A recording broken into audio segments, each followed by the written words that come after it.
Hi! Before we begin, this video will discuss several technical and critical aspects of the 2000 film Requiem for a Dream. This is just my personal opinion, but I'm open to any thoughts you'd like to share. My name is Samuel Blum, so let's talk about this Requiem.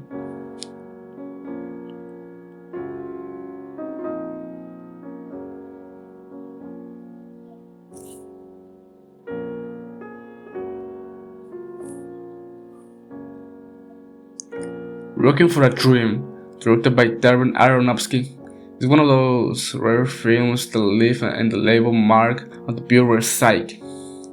For many, it's a once-in-a-lifetime experience, devastating, almost unbearable. But for me, who has watched it more than 4 times, it stands as one of the most complete, haunting, and technically masterful films of the contemporary cinema. Its structure, visual language, music, and direction elevate far beyond traditional storytelling. This is a film that confronts you with discomfort, emotional terror, and the sheer brutality of addiction, isolation, and spiritual decay. From the very first moment, the sound of steel doors slamming shut as the black frame slowly descends and the title appears. Working for a Dream in a big white words, where Aronofsky establishes a tone of entrapment, hopelessness, and inevitable collapse. Everything in Requiem seems to deserve this descent. So, this is the first point. A casting that cuts the bone. At the center of the narrative are 4 characters portrayed with unflinching rawness. Jared Leto as Harry Goldfarb, Alan Burstyn as Sarah Goldfarb, his mother, Jennifer Connelly as Marion Silver, and Marlon Wayans as Tyrone. Alan Burstyn delivers a truly monumental performance, capturing the tragic unraveling of a woman consumed by disillusion and dependency. Jared Leto undergoes profound physical and emotional transformation, completely removed from his appearance in American Psycho, released the same year, showcasing his range and commitment. So other actors were considered before the cast that we already know. For example, Neve Campbell as Marion, Giovanni Ribisi as Harry, but the final casting choices were absolutely perfect. Jared and Leal in particular for me are irreplaceable in their roles. Really, the Alan Burstyn performance was truly amazing. The next point is a visual innovative language. The film's visual grammar is one of the most defining features in the cinema.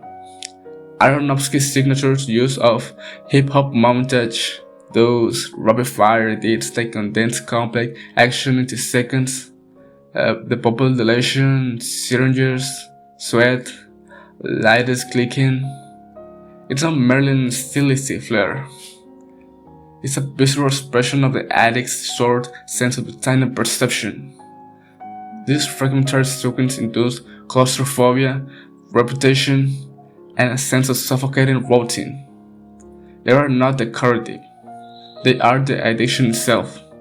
Critics often argue that Aronofsky lets style overshadow substance, but Requiem builds meaning through this style. The emotional language is separable from the visual one. And this is my favorite point. An elegiac and merciless score. It's about the music. Clint Mansell's score, performed by the Kronos Quarter, especially the now iconic Lux Eterna, is among the most mournful compositions in modern film music. Unlike Mozart's Requiem, which weaves between light and dark. Lux Eterna is relentless, a solemn and perfect of redemption. It's a lamentation, a sonic funeral, dirged from the first note to the last note. Its lack of electronic intervention, relying entirely on classical instrumentation, imbues it with a timeless, circuit anguish and sadness. It feels like watching the souls of the characters being buried in real time. My favorite song from the soundtrack is, of course, Lute Turner and Summer Overture too. Requiem for a Dream is not pessimism, it's emotional relevance. A common critique of Requiem for a Dream it is supposed unrealistic pessimism, but such a view misses the point. This film doesn't doom its characters arbitrarily. Instead, it depicts very real consequences of people making desperate decisions devoid of connection, the hope, or structure.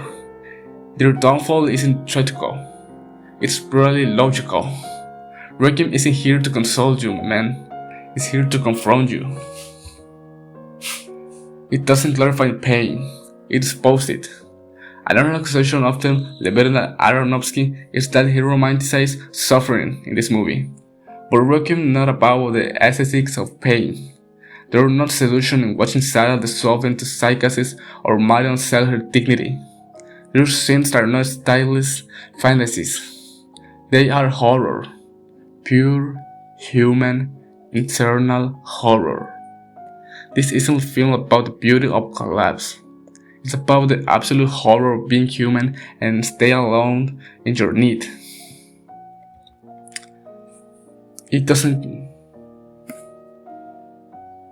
Sorry. Are these characters cliches or really stripped bare? Some might say Tyron, Marion, or Sarah are stereotypical. The young black man caught in system cycles, the white middle class girl lost in addiction, the lonely mother addicted to television fantasies. But these aren't cliches. They're really represented with stripped down truth. We don't need a heavy exposition of dramatic backstories, or because their pain, their repetition, their gestures, they tell us everything about them. Our stereotype becomes a cliche only when it lacks soul. Only when its soul is empty. And these characters are pleading with humanity, for real. It's not sensationalist, no. It's a fading by design. Yes, in Requiem is emotionally overwhelming. Yes, it is. It's painful, but it's not manipulated. It doesn't cheapen its tragedy. It transfers it to you. The rawness, the montage, the score, they're not traps. They're doors that force you to feel, the empathize to break, if only for 2 hours. They are the films to entertain. This one won't.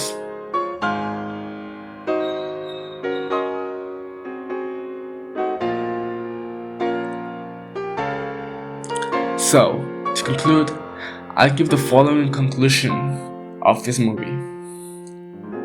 This is a masterpiece of human horror. From its title to its final scene, Requiem for a Dream is a cinematic requiem, a funeral in motion. It doesn't offer salvation or catharsis, and it shows how people destroy themselves in search of a meaning of love, escape, or illusion. In a world that either fails them or decides them, it is, in my view, a film that unites emotional storytelling with technical innovation, creating something that transcends genre. It is a horror film without monsters, and that's why it terrifies me more than any other. For all these reasons and many more, Requiem for a Dream remains one of the greatest achievements of modern cinema, and for me, a perfect film.